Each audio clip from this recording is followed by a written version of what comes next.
and welcome to 5 minutes tutorial on RFPro. In this tutorial, we will talk about handling substrates and differential ports while using RFPro in Virtuoso. Before we start, remember 1, 2, 3, subscribe to the channel, enable notification, like and share the video with your friends and colleagues. All right, let's spend next few minutes in going through these two important topics. Now let's talk about differential port first. In the last simulation of this spiral inductor, we had a case where we placed two single-ended ports for our analysis, and after that we were able to get two-port S parameter data using which we were able to extract the inductance and look at S parameter. Now this mode is okay, but sometimes designers prefer to have a single port connected across the component in a differential manner. So how can you go about it? So let me illustrate that with a very simple example here. So let me create a new full EM extraction. Now under here, we can take the pins available in our database here. Now these pins could be both coming from the layout, or one could be virtual pin, another could be layout, or both can be virtual pin. It doesn't matter as long as you have two pins which you want to use as a differential manner. Now we can select one of the pins, drag and drop over to ports. Now if this pin is coming from the layout, it will automatically put the cover reference pin. Now we can right click and delete this reference pin very easily. Now we can take the other pin which we want to use as a negative pin for our port creation. We can simply drag and drop it over to the same port. Once you do that, you can notice it automatically came as a negative point, terminal.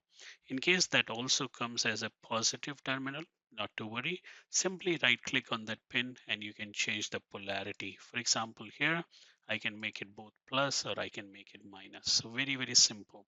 Now, once that is done, you have a differential port in action. We can do rest of the setup as I explained earlier, and we can go ahead and run the simulation of our structure with a differential port. Now, while that is running, in case you want to modify the impedance of this differential port, can also be done very easily. Simply right click on that port, go to advanced properties, and you can change the reference impedance. Also, you can provide certain type of feed calibration. More detail on different type of calibration is available in ATS documentation. Feel free to refer that for more information. Now, once simulation is done, of course, we can open the simulation results. And now you can see we have one port data because we only use one port in our simulation. We can look at the inductance, we can look at the Q factor or the S parameter as we need for our structure. Pretty simple, pretty straightforward to apply differential ports in RFPro for your analysis. So that's good enough. Let's go ahead and now talk about how to handle substrates. How can you create LTD file? Because remember, LTD file is your stackup, which is a prerequisite to run any kind of EM analysis. Now under RFPro menu, you will find an option here called substrates. When you open the substrate, you can browse to the folder where you have kept an LTD file. And this is exactly the process which we used in the last demo. Now, if I don't have LTD file, I want to create a fresh LTD file. You can always click on this new option in the desired folder wherever you want to create an LTD. And once you do that, you can give your substrate some name. You can call it demo, for example, click OK, and now a blank substrate editor window will open. Now, in order to create an LTD, there are three different ways of doing it. You can import a TCH substrate file. You can import Cadence technology files based on which the tool will create LTD or the stackup, or you can import ICT, IRCX. So these two are typically the Synopsys and TSMC formats. So any of those options, if you click, it will have its own GUI. And now, for example, from Cadence technology, you can browse the tex file, procwire, and P2LVS file, specify your bulk substrate information, and now provide the substrate file name. And then your LTD file will be created according to the information available in these files. Now, all that is pretty well documented. If you go to ADS documentation, search for LTD, and you have all the information listed here. Now, instead of working with the GUI, if you want to use a command line method to create LTD file based on these, that information is also available here. You can refer to this documentation for more detail. In case of any confusion, feel free to contact your local Keysight tech support or your Foundry contact person to help you out with this.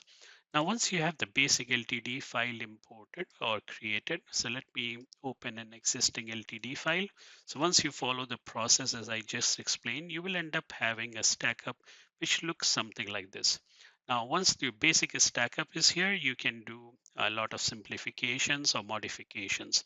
For example, if you want to add a new dielectric layer, you can simply right click on the dielectric brick and you can insert a new dielectric layer. If you want to delete any layers, you can do so here.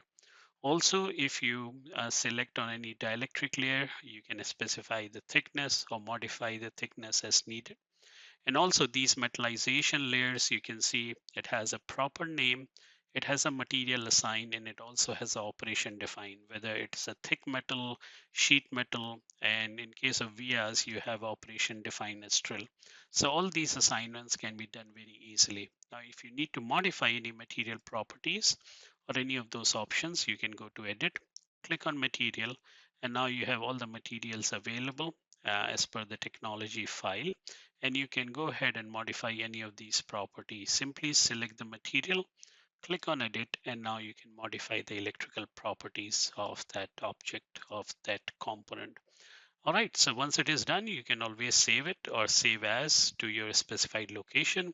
Use that information in your RFPro simulation. As simple as that, nothing complicated, very easily manageable. So that's all for this video. I hope you like the content presented, and some of this will be very useful when you start working with RFPro inside Virtuoso. So wish you all the best with your design work, and stay tuned for more upcoming videos on RFPro to keep enhancing your knowledge and be more productive. Thanks very much for watching the tutorial.